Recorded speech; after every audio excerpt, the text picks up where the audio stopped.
mwena wa sigomre guko ni mwena wa gitaru kia Nyanza oro hamwe na Ungunja matetete ni wongererki wa weici wa mahiu no rekuretwo githi na mbere riu kwa ihinda kurigana nao ni mataririe ati ngombe 46 nireketie kuiyuite kumenyekana riu kuria iri gukiri uguo ona mahianite mateta mao higo ya gukorwo makirurugana guku magitetie munini wa cifu makiuga ati ni akoretwo kamiti-ini ya guthaitira Mahiu mwena ucio no indihiriria mamuhurira thimu mikana miruru ni okoragwo akimahe twamukire riboti iyo.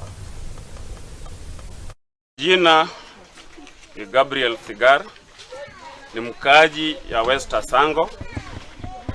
Tuna malalamishi kuhusu usalama katika eneo letu. Kwa up to now tumeibiwa ngombe 46 cows. Na tunapoeleza mambo ya usalama iweze kutatuliwa na tunapata simu za vitisho kutoka kwa area assistant chief ya kwamba tuandamane tu, na baada ya maandamano ako pamoja na sisi, atadeal na sisi.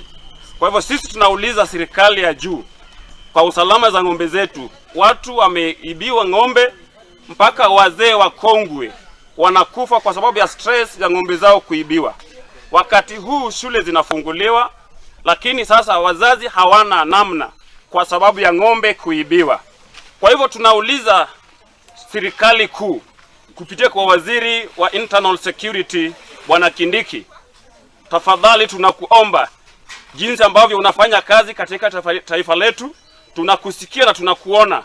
Vile tunaomba katika eneo hili ya Ungunja sub county, North Uholo location, West Asango sub location, ukuje upige barasa kubwa ili uzungumuze na wananchi, tuweze kutoa kilio chetu kwako. Kama ofisi ambayo iko hapa chini haiwezi kutusikiza, then we are out to come to your office. Please, can you hear our cries? We are tired of our cattle to be stolen every now and then. Our people are tired, and if you raise a complaint, then you become a problem to the area assistant chief. We are now tired and we are out. This is the crowd, and others are still coming. We want to get the solution that will help us to have peace within ourselves. Tumechoka na tumechoka. Punda imechoka na tumechoka zaidi kuibiwa. Usiku 2:08 nilipigiwa simu na area assistant chief.